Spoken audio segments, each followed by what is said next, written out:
Hi hello everyone, সবাই কেমন আছো? আশা করছি সবাই খুব ভালো আছো। আমরাও কিন্তু ভালো আছি। তো দেখো নিয়ে আসলাম তোমাদের সামনে ছোট্ট আরেকটি নতুন ব্লগ। তো এখন দেখো রেডি হয়ে গেছি, নিশ্চয়ই বুঝতে পারছো কোথাও বের হব।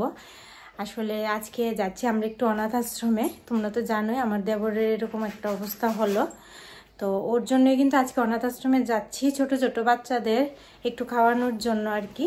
এখন বাজে কিন্তু দুপুর 2টো, এখন থেকে ব্লগটা শুরু করছি। এখানে আমরা সবাই রেডি হয়ে গেছি, তোমাদের ক্রিয়াঞ্চিকাও কিন্তু রেডি। তো এখন আমরা বের হব, ওইখানে গিয়ে যতটুকু পারি শেয়ার করব, কারণ ওইখানে কিন্তু ভিডিও এলাও না। আর আমারও ভালো লাগে না যে ওদের ফটো বা ভিডিও তুলি বা এরকম কিছু। তো যাই হোক, আমরা কে কে যাচ্ছি, কি কি করছি, ওইটুকুই তোমাদের সাথে শেয়ার করব যতটুকু পারি। তো চলো এখন বের হই, তোমাদের সাথে আবার পরে কথা হচ্ছে। আমরা বাড়ির সবাই কিন্তু যাচ্ছি আজকে আমরা অনাথ আশ্রমে। আমতলিতে একটা অনাথ আশ্রম আছে, যেটার নাম হচ্ছে নবপ্রান্তিক। আমরা অনেকবারই গিয়েছি। আমার ক্রিয়াঞ্চিকার পাপার বার্থডেতেও কিন্তু আমরা ওইখানে যাই, গিয়ে বাচ্চাদের যতটুকু পারি আমরা একটু খাইয়ে আসি, যে যতটুকুই পারি। তো আজকেও কিন্তু যাচ্ছি। তো চলো তোমাদের সাথে শেয়ার করব, তোমরা পাশে থাকো, দেখতে থাকো।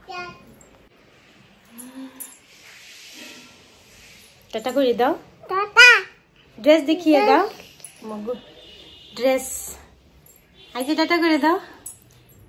আই গে আই আসি আসি আসি আসি আসি। ওই তুমি এগুলি কি করছো? উঠে উঠে উঠে, এটা গাড়ি না মাম্মা। এ মাম্মা, এই দেখো আমার হাতে কি মাম্মা, আংটি। উলি বাবা, দেখো অবস্থা, ওকে রেডি করিয়ে দিয়েছে আর ওর অবস্থা দেখো। টাটা, হাঁটি করো, হাঁটি করে চলতে হয়। হ্যাঁ পাপা ওই চলে যাচ্ছে ওই ঘরে। যাও যাও যাও যাও যাও যাও। আবার কি হলো? কাগজ এটা তুমি ছিঁড়েছো? বাপ, হ্যাঁ দেখেছো অবস্থা, নিজে ছিঁড়ে নিজে আমাকে বাপ দেয়। বাপ আপ আপ। তো দেখো আমরা তো সবাই রেডি, এখন আমরা বের হব। যাও যাও ঘরে ঘরে ঘরে। তো দেখো এদিকে কিন্তু আমরা সবাই বের হয়ে গেলাম অনাথ আশ্রমে যাওয়ার জন্য। আর আমি আর তোমাদের ক্রিয়াঞ্চিকার পাপা আমরা কিন্তু যাব বাইক নিয়ে, আর বাকি সবাই কিন্তু 3টে টমটম ঠিক করা হলো, টমটম দিয়ে যাবে। তো ওই টমটমের জন্যই অপেক্ষা করছিল। তো যাই হোক, এদিকে আমি আর তোমাদের ক্রিয়াঞ্চিকার পাপা আমরা কিন্তু চলে আসি অনাথ আশ্রমে। আর এদিকে কিন্তু বাকি কয়েকজনও চলে এসেছে, মানে যে জেম্মা তারও চলে এসেছে, আর বাকিরা কিন্তু আসছে। তো তোমরা পাশে থাকো, দেখতে থাকো। এখানে তো বাচ্চাদের বা কোনো কিছু ফটো ভিডিও এলাও না, তার জন্য কিন্তু বাচ্চাদের কোনো কিছুই তোমাদের সাথে শেয়ার করতে পারিনি। তো এই দেখো আমাদের অক্ষয়ের ফটোটা কিন্তু এখানে বসিয়ে দেওয়া হলো। তো যাই হোক, যেও এখানে কান্না করছিল, মানে কি আর বলবো। যখন আগের বার গিয়েছিলাম তখন সবাই মানে অক্ষয়ও সাথে ছিল, আর এই বছর আস্তে আস্তে দেখো ও আমাদের পাশে নেই, মানে কতটা যে খারাপ লাগছে বলে বোঝানোর মতো না।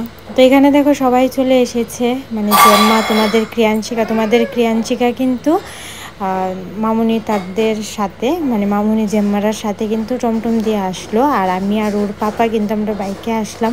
তো দেখো যে কিন্তু এখানে ফটোটার মধ্যে মালা পরিয়ে দিল, মানে এরকম দিনও দেখবো সত্যি স্বপ্নেও ভাবিনি। কীরকম যে লাগছে তোমাদের বলে বোঝাতে পারবো না।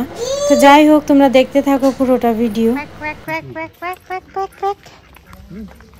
কিভাবে ডাকে প্যাক প্যাক আবার এমন করে, আমি যে দেয় যে একদিন মনে দিচ্ছি দত্ত দত্ত মা। তো দেখো এখন কিন্তু বাজে প্রায় 5টার মতো, একদম অন্ধকার হয়ে গেছে, তোমরা দেখেই বুঝতে পারছো। আর এখানে কিন্তু বাচ্চারাও খাওয়া দাওয়া করে নিয়েছে, সেই অনেকটা আগেই 3টার দিকে ওরা কিন্তু খেয়ে নিয়েছে। তো যাই হোক, এখন আমরাও কিন্তু চলে যাব বাড়িতে। আর বাচ্চাদের তো ফটো ভিডিও কোনো কিছুই এখানে এলাও না, আর এলাও হলেও মানে আমার সত্যি ভালো লাগে না বা এইসব কোনো কিছু ফটো ভিডিও শেয়ার করা। তো যাই হোক, আমরা সবাই আসলাম, দেখতেই পেলে আজকে দিনটা ভালোই কাটলো। কিন্তু এটাই ভাবছি, যখন গত বছর এসেছিলাম মানে আমার ক্রিয়াঞ্চিকার পাপার বার্থডেতে, আমরা তো প্রত্যেক বছরই আসি, তখন কিন্তু অক্ষয় মানে আমার দেওর কিন্তু আমার সাথে এসেছিল, আমাদের সাথে। তো এটাই খারাপ লাগছে আর কি, যে এইভাবে যে আসবো ওকে ছাড়া, সেটা কখনোই ভাবিনি। তো যাই হোক, এখন আমরা বাড়িতে চলে যাব। ভিডিওটা তোমাদের কেমন লেগেছে অবশ্যই তোমরা কমেন্টে জানিও। ভিডিওটা এখানেই এন্ড করছি। সবাই খুব ভালো থেকো, সবাইকে টাটা।